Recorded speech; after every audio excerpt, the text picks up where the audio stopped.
ಯತ್ನಾಳ್ ಅವರು ಒಂದು ಹೊಸ ಬಾಂಬ್ ಅನ್ನ ಸೇರಿಸಿದ್ದಾರೆ. ಇದು ಮೊದಲಿಗೆ ಒಂದು ವ್ಯಾಪಾರ ನಡೆದಿತ್ತು. ಆ ವ್ಯಾಪಾರಕ್ಕೆ ಬಿಜೆಪಿ ಅಧ್ಯಕ್ಷರು, ಕಾಂಗ್ರೆಸ್ ಅಧ್ಯಕ್ಷರು ದೆಹಲಿಯ ನೋಯ್ಡಾ ರಸ್ತೆಯಲ್ಲಿರುವ ಒಂದು ಐಷಾರಾಮಿ ಹೋಟೆಲ್ಗೆ ಹೋಗಿದ್ರು. ಅಮಿತ್ ಶಾ ಅವರನ್ನ ಭೇಟಿಯಾದ್ರು. ಆದ್ರೆ ಅಮಿತ್ ಶಾ ಈ ಡೀಲ್ಗೆ ಒಪ್ಕೊಂಡಿಲ್ಲ ಅಂತ. ಇದು ನನಗೆ ಸೋರ್ಸ್ ಸರಿಯಾಗಿದೆ, ಒಬ್ಬ ಸಂಸದರು ಪಕ್ಕಾ ಕೊಟ್ಟಿರುವ ಮಾಹಿತಿ ಅಂತ ಹೇಳ್ತಾ ಇದ್ದಾರೆ. ಏನ್ ಪ್ರತಿಕ್ರಿಯಿಸ್ತೀರಿ? ಅಲ್ಲ, ಯತ್ನಾಳ್ ಅವರು ಈ ವಿಚಾರದಲ್ಲಿ ಯಾರನ್ನ ಗುರಿಯಾಗಿಸ್ತಿದ್ದಾರೆ ಗೊತ್ತಿಲ್ಲ ನನಗೆ. ಈ ವಿಚಾರದಲ್ಲಿ ಅವರು ಡಿ ಕೆ ಶಿವಕುಮಾರ್ನ ಗುರಿಯಾಗಿಸ್ತಿದಾರೋ ಅಥವಾ ವಿಜೇಂದ್ರನ ಮೇಲೆ ಹರಿಯಾಯ್ತಿದಾರೋ. ಯತ್ನಾಳ್ ಅವ್ರ ರಾಜಕೀಯನೇ ಬೇರೆ, ಅವರ ಆದ್ಯತೆಗಳೇ ಬೇರೆ. ಅವರ ಮೊಟ್ಟ ಮೊದಲ ಎದುರಾಳಿ ಈಗ ವಿಜೇಂದ್ರ. ಹೀಗಾಗಿ ವಿಜೇಂದ್ರ ಮತ್ತು ಡಿ ಕೆ ಶಿವಕುಮಾರ್ ಇದೇನೋ ಒಂದು ಮಿಕ್ಸ್ ಅಪ್ ಹೇಳ್ತಿದ್ದಾರೆ. ಅದು ಕತೆ, ಸದ್ಯಕ್ಕೆ ಅದು ಕತೆ, ಅದು ಸುದ್ದಿ. ಒಂದೇ ನಿಮಿಷ. ಯತ್ನಾಳ್ ಅವರು ಇದೇ ಮೊದಲ ಬಾರಿಗೆ ಈ ತರದ್ ಆದ್ರೆ ಈ ಆರೋಪ ಮಾಡಿದ ಮೊದಲ ಬಾರಿಗೆ ಇರ್ಬೋದು. ಆದ್ರೆ ಡಿ ಕೆ ಶಿವಕುಮಾರ್ ಮತ್ತು ವಿಜೇಂದ್ರ ಸಂಬಂಧದ ಬಗ್ಗೆ ಅವ್ರು ಹಿಂದಿನಲ್ಲೂ ಮಾತಾಡ್ತಿದ್ದಾರೆ. ಅವ್ರು ಗೆದ್ದಿರೋ ವಿಚಾರ ಇರ್ಬೋದು. ಮೂಡ ಪ್ರಕರಣದಲ್ಲಿ ವಿಜೇಂದ್ರ ಡಿ ಕೆ ಶಿವಕುಮಾರ್ ಅವರ ಮಾತನ್ನ ಆಧರಿಸಿನೇ ಸಿದ್ದರಾಮಯ್ಯ ವಿರುದ್ಧ ಮಸಲತ್ತು ಮಾಡಿದ್ರು ಅಂತಾನು ಹೇಳಿಕೆ ಕೊಟ್ಟಿದ್ದಾರೆ ಹಿಂದೆಲ್ಲ. ಅಂದ್ರೆ ಅವರಿಬ್ಬರ ಸಂಬಂಧ ದೋಸ್ತಿ ಹಂಗೆ ಇದೆ ಅಂತ ಮೊದಲಿಂದ ಹೇಳ್ಕೊಂಡ್ ಬರ್ತಿದ್ದಾರೆ. ಅದಕ್ಕೊಂದು ಈಗ ಡೀಲು ಮುಖ್ಯಮಂತ್ರಿ ಉಪಮುಖ್ಯಮಂತ್ರಿ ಒಂದು ಆಕಾರ ಕೊಟ್ಟಿದ್ ಈ ಸಂದರ್ಭದಲ್ಲಿ.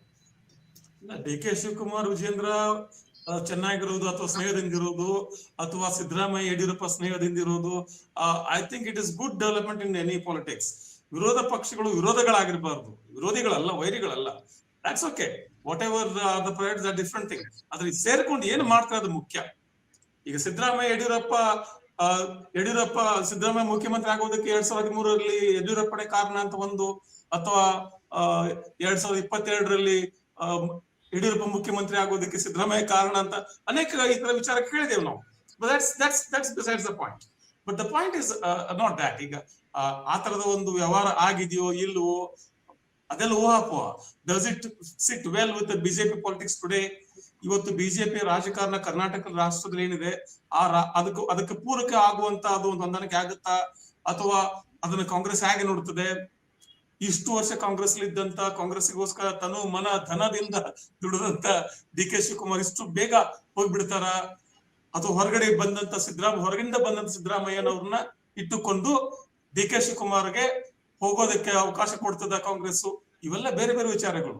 ಆದ್ರೆ ಗೌಡ್ ಹೇಳ್ದಂಗೆ ಕಾಂಗ್ರೆಸ್ ಎಷ್ಟು ವೀಕ್ ಆಗಿದೆ ಅನ್ನೋದಕ್ಕೆ ಒಂದು ಉದಾಹರಣೆ ನಾನು ಹೇಳ್ತೇನೆ. ಅವಾಗ್ಲೇ ಅವ್ರು ಮಾತಾಡೋಕೆ ಅಂದ್ಕೊಂಡೆ ನಾ ಇದನ್ನ. ಕಾಂಗ್ರೆಸ್ ಮೊನ್ನೆ ಸಂಸತ್ತಿನಲ್ಲಿ ರಾಹುಲ್ ಗಾಂಧಿ ಭಾಷಣ ಮಾಡೋದಕ್ಕೆ ಶುರು ಮಾಡಿದಾಗ RSS ಕುರಿತಾಗಿ ಮಾತಾಡ್ತಾರೆ. ಎಲ್ಲ ಸಂಸ್ಥೆಗಳು RSS ಎಲ್ಲ ಸಂಸ್ಥೆಗಳಲ್ಲಿ ನುಸುಳಿ ಬಿಟ್ಟಿದೆ ಹಾಗೆ ಅಂತ ಹೇಳಿ. ಅದಕ್ಕೆ ಉತ್ತರವಾಗಿ ದೇಶದ ಗೃಹ ಮಂತ್ರಿ ಹೇಳ್ತಾರೆ, ಏನ್ರಿ ಮಾತಾಡ್ತಿದ್ರೆ ನೀವು? ಈ ದೇಶದ ಪ್ರಧಾನಮಂತ್ರಿ RSS ಬಂದಿದ್ದಾನೆ, ಈ ದೇಶದ ಗೃಹ ಮಂತ್ರಿ RSS ಬಂದಿದ್ರೆ ಏನ್ ಮಾಡೋರಿದ್ದಾರೆ ನೀವು? ಎಂತ ಮಾತದು? ಅಲ್ಲಿಗೆ ಬಂದಿದೆ ಕಾಂಗ್ರೆಸ್ ಇವತ್ತು ಅಂತ.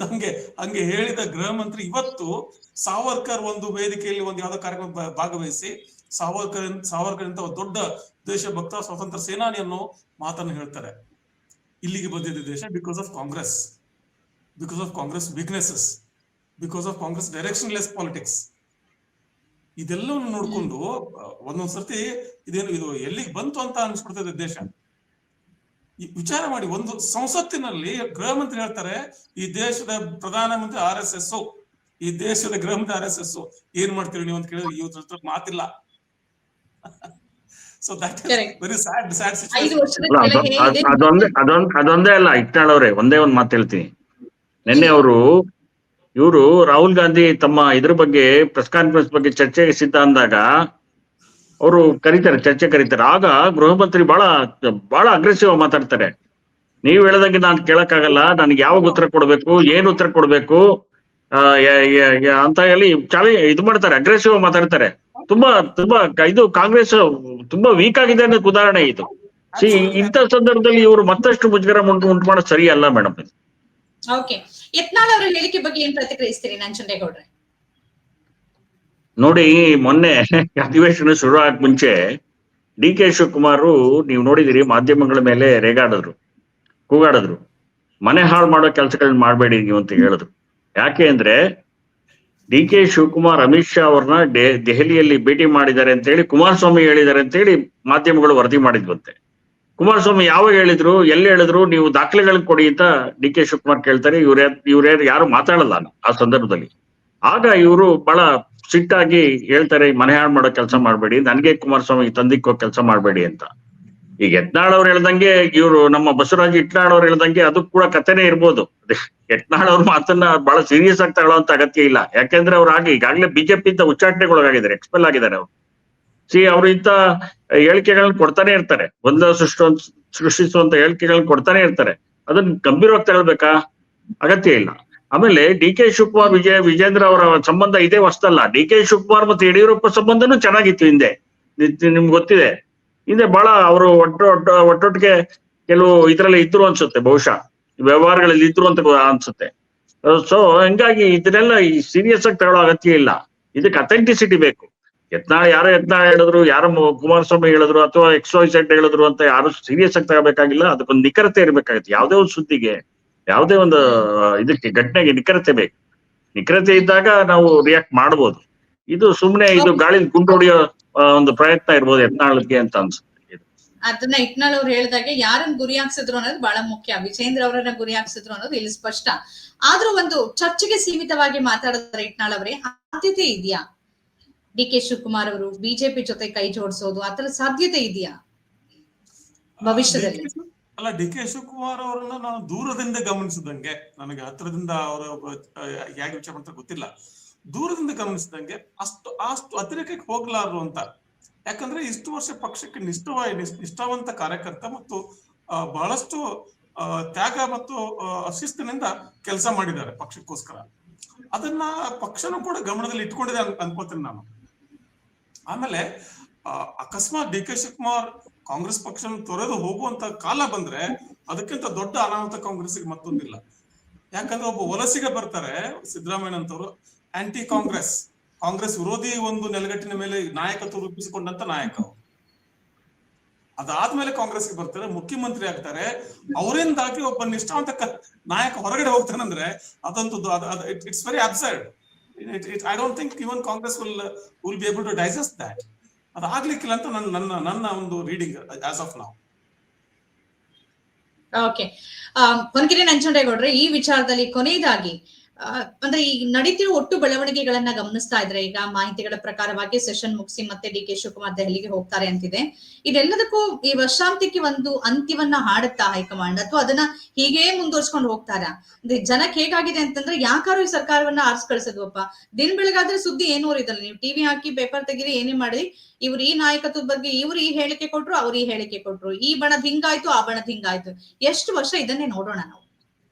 ಇಲ್ಲ, ಈಗ ಸದ್ಯಕ್ಕೆ ನಾನು ಹೇಳಿದ್ನಲ್ಲ ನಿಮ್ಗೆ, ಸದ್ಯಕ್ಕೆ ಇದು ಬಗೆಹರಿಯಂಗ್ ಕಾಣಲ್ಲ. ಇದು ಸ್ವಲ್ಪ ದಿವಸ ಎಳೆಯುತ್ತೆ ಇದು.